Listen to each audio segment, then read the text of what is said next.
Hey everybody, Jon Gums, Dakota Grappler here. Cruising down the road, heading toward Oaks, North Dakota. Just got out of Ashley and actually heading toward Ellendale first, but it's close to the end of the day, getting there. Day 5 of Dakota Grappler sales. Just getting out, and man, kind of my old stomping grounds. Grew up in Napoleon, and kind of what the rest of the state calls enemy territory when it comes to wrestling. But in Region 1 this morning, and having a blast. In fact, man, it makes me really happy, I guess, going through this area. Get to talk wrestling with a lot of people, meet some new people, but mostly a lot of old friends, people that I know. I kind of got down to Napoleon about, I'd say 8:30-ish, and basically, make sure it's in my holder there. Basically, wanted to get out of there by 10:30. Guess what? I ate lunch there. And end up getting out of Napoleon by about 12:30, quarter to 1 by the time I get out of there. Maybe 1 o'clock by the time I got out of Napoleon. So, Napoleon, I did take a picture, so maybe I'll put it up right here if I edit this video right here. The picture that I wanted to say of their state championships right outside the town. I do have a picture of that, so have it right here. Okay, that's the picture. Just thought I'd throw that in there. And if I edit the video again, if I don't edit the video, I'm sorry. I'll try to sneak that in there. But talked wrestling with some good friends. Troy Jangula has a great business going on in Napoleon up by Northside Napa. Good friend, visit with him for a little bit. And then a cousin of his, Todd Jangula, I haven't talked to him in a long time. He was out doing some spraying. I thought that was pretty cool. Both their sons were state champ wrestlers from there. Then I went downtown, visit with Darcy Piatz, who runs the Trophy House in Napoleon, and just talk about, you know, what's happening around the town. Got to get down to Napoleon and golf sometime, but they've got it's been a long time, but they've got a nice golf course there, they say, so I'm going to have to do that. Other than that, I know that when it comes to wrestling in Napoleon, great tradition, but the numbers are low. They kind of in a bad situation if they wanted to join with other smaller communities. They're 25, 30 plus miles to some places to try to co-op maybe to get some help. I know it's Gackle Streeter, but both those places are even farther away, and I have not had very many wrestlers that I've heard of come from those areas, so they don't have a tradition of wrestling like a Linton or a Wishick or any of those, but we'll have to see. They're holding on, but barely. We can talk about those wrestling things. You know, one thing that really helps some of these small communities out is if we drop the total number of weight classes from 14. And if you've listened to me over the years, you'd know that I'm a proponent of dropping it down in Class B to probably 10 weight classes, maybe 11. You could work out the weights so that you could spread them out and they'd still be able to wrestle in other tournaments. They worry about that, but I don't. I think they'd be just fine, 10 weight classes. Score them that way. But do the same thing that Class A does.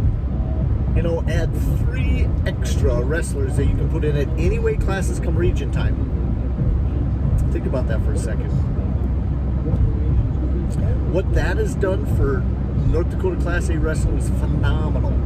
They already have 14 weight classes, and they get to add 3 extra in the regions. That allows you to have those seniors that aren't making the team stick it out because they got beat out. Because guess what? They have a chance still to be on that region team and have a chance to qualify for state. They could be the second best wrestler in the state in that weight class, but guess what? They're getting beat out by somebody that's really good. That's number 1. Number 2, those younger wrestlers, those freshmen, you can add them to that, or if you make the dual team, you can add them to there, and you can actually have up to maybe 20 wrestlers off your wrestling team come to the state wrestling tournament and have an opportunity to experience that. What could be better in Class A? So maybe you do that in Class B. Think of this. The duels. That makes those teams that have more than 10 wrestlers even tougher to predict who they're going to put out there. Because now you have, you know, extra guys standing on the sideline. You can still bring, let's say, 15 or 17 into a dual situation, and then guess what? You're going to throw out your one, let's say 125 1-pounder, And they have an opportunity to throw 1 or 2 different guys in there. And so planning and moving weight classes and having that team that only has 9 or 10 wrestlers still have an opportunity to win. Because think of a duel, if you have 9 wrestlers, you got a 4'5" weight classes, that's already 30 points without them even stepping on the mat with anybody. So this could bring duels back into Class B. That'd be phenomenal. And those duels for some of these small teams have not allowed them to build their fan base, bring home duels back home to some of these smaller communities, and make them competitive. I tell you what, those are 2 to 3 major good things for the sport of wrestling. The original having 14 weight classes where it didn't ever get, changed was that they give more people more opportunities. Yes and no. Give them more opportunities so people can get on the mat, but we already do that in wrestling. We've got JV matches and extra matches along the way. Giving a kid a varsity spot just because they weigh a certain amount of weight is not necessarily good enough. Plus, sometimes you're throwing some of those younger wrestlers to the wolves a little too early. Think about that. So that's my beef about that. So then after that, I went Hazelton, then Napoleon, I went down to Wishick. Found out they changed, one of the bank sponsors there changed ownerships and a new bank, so I got to get a hold of somebody there. Did pick up a new ad, so thank you to the Wishick drugstore for getting in. Then I headed to Ashley. And in Ashley, spent a lot of time talking to people. Maverick Egg, great sponsor. Sat there for 15-20 minutes to talk wrestling, and just, again, it fills your heart with joy when you see all the people that just love the sport and respect what's happening with it, and what kind of upbringing you brought them. I think people take pride that they're a wrestler. I think that's pretty cool.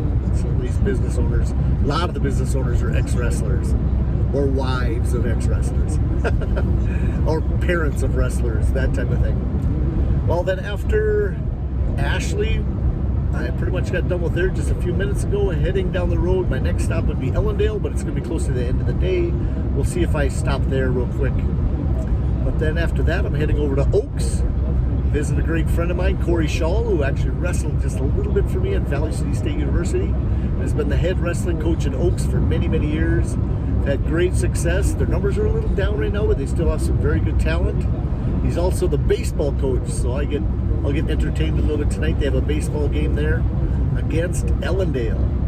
And so, then after that, after the Ellendale, I think they'll probably have one game. He said he's gonna have his, what do you call it, the Babe Ruth team or something, scrimmage, his varsity or his Legion team after that. So he's gonna get a little bit of playing time in for everybody there.